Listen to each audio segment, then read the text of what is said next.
Over the weekend, Joe Biden's approval ratings continued to plummet because his caretakers made the mistake of letting him leave the ice cream parlor and get in front of a microphone. And I'm sure you can imagine how well that went. Let's see. I'm just following my orders here. I'm just following my orders here. He messed up his note cards about who he's allowed to call on for his pre-approved questions.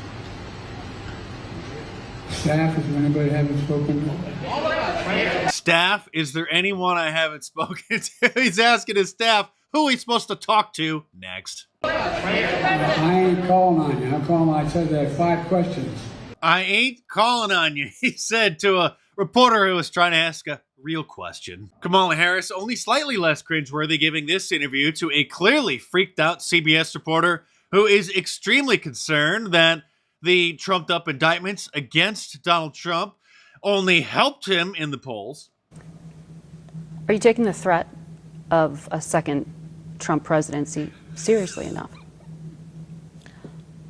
I don't understand the question. You were dismissive of some of the Republican criticism of you and the president. When you look at current polling, the front runner for a Republican nomination is the former president, the 45th president. We will win re-election. We will win re-election. There is too much at stake, and the American people know it. Well, there is a lot at stake, I'll give you that. Our national identity is being diluted because of the 25 million illegal aliens that have invaded. The Marxist Democrats have convinced American citizens to hate our country, not to mention the economy, inflation, artificial intelligence, the moral decay, and widespread degeneracy. Teachers that should have been contained to the Jerry Springer show are indoctrinating students, the housing shortage. I mean, I could go on, but old Joe is concerned about something else. And the only existential threat humanity faces, even more frightening than a nuclear war, is global warming going above 1.5 degrees in the next 10 years. Oh, I actually forgot about the potential for World War III between Russia and China, but who cares about all that? The weather is changing. And you know they're blaming white people for that, right? I mean, what don't they blame on us? Do we see largely that it's the global south and communities of color that may be bearing the brunt of the initial havoc from climate change? Without a doubt, without a doubt. And in terms of that wealth, the people who are producing climate change, the folks that are responsible for the largest amount of emissions or communities or corporations, they tend to be predominantly white, correct? Yes, and every study backs that up. Actually, China is the biggest polluter in the world, but Democrats don't let facts get in the way of their anti-whiteism. Surprisingly, this CBS reporter asked Kamala Harris a real question, which, of course, she completely avoided and instead just spewed her prepared talking point about the issue. And the reporter pressed her on her non-answer, and Kamala Harris, again, just repeated the exact same talking point, and a third time, the reporter pressed her, and she again completely avoided answering and just repeated the same exact talking point. What is it that you believe? I mean, what week of pregnancy should abortion access be cut off? We need to restore the protections of Roe versus Wade. We're not trying to do something new. Which wasn't the question at all. That was nebulous because it was about viability, which could be anywhere between 20 to 24 weeks. No. No. I'm not answering that question. The president has been clear. I have been clear.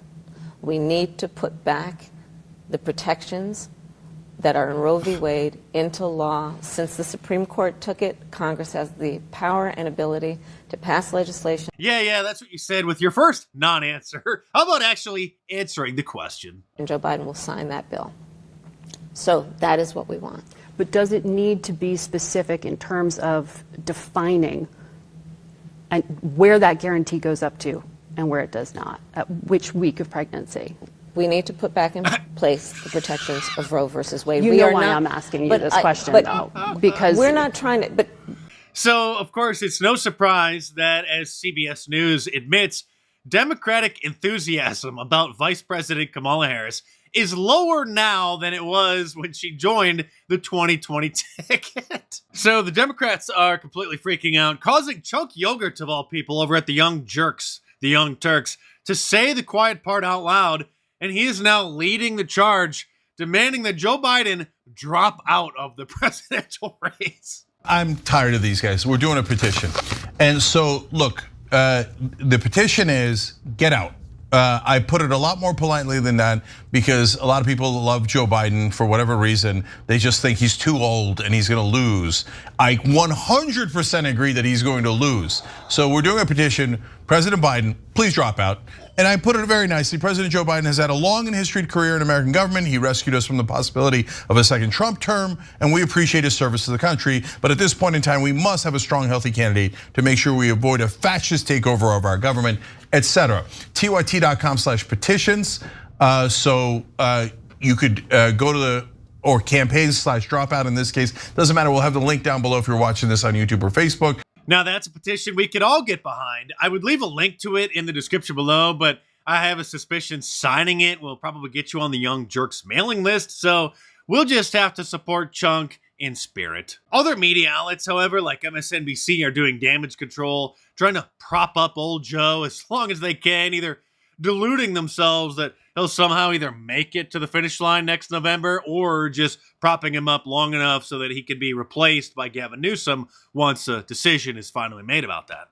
Good evening, I'm Mehdi Hassan. It's done. It's over. Joe Biden can't win. He's too old, too unpopular. 2024 is going to be a disaster for the Democrats. That seems to be the new conventional wisdom among our political and media elites. You know, the very serious people, including our Olympic-level pontificators, the pundits, the podcasters, the pollsters. It's actually the people who realized their gaslighting is absurd and it isn't working anymore. And as dumb as Democrats are, many of them are starting to see the obvious. I mean, the Democrat mayor of New York, Eric Adams, is sounding way more incendiary than anything that Donald Trump ever said about the illegal immigrants, saying that they were, quote, destroying New York City. And now the media is turning on him, saying that he lived up to his Black Trump moniker now. So they're trying to portray him apparently as a Republican because Democrats are so dumb. They probably don't know that he actually is one of theirs. Even the old bags on The View, which airs from New York City, are demanding that the illegal aliens be shipped out of their city and sent somewhere else. It puts tremendous stress on a city, on a community, on the social services. They need to be resettled elsewhere. They need to spread out. We're this massive country. Well, and it's only going to get worse with global warming and climate change because people can't live in certain parts of this world. It's because of climate change. It's not because of the Democrats' open border policies. And black people in Chicago are sounding exactly like the white supremacists that the liberal media claims are the only ones who are concerned about the massive influx of tens of millions of illegal aliens replacing them. Politically, having over 500 people in our community would completely wipe out any interest we have. Are you aware that there are immigrant advocates at state houses all over this country who are advocating for non-citizen voting in local elections?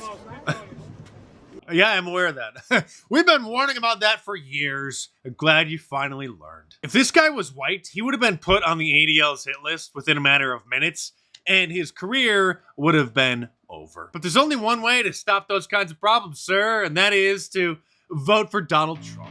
And by the way, through Wednesday, save 20% off of your Wanted for President shirt or any of my awesome designs by using the promo code ENDOFSUMMER20 at the checkout. So head on over to markdice.com or click the link in the description below and check them out.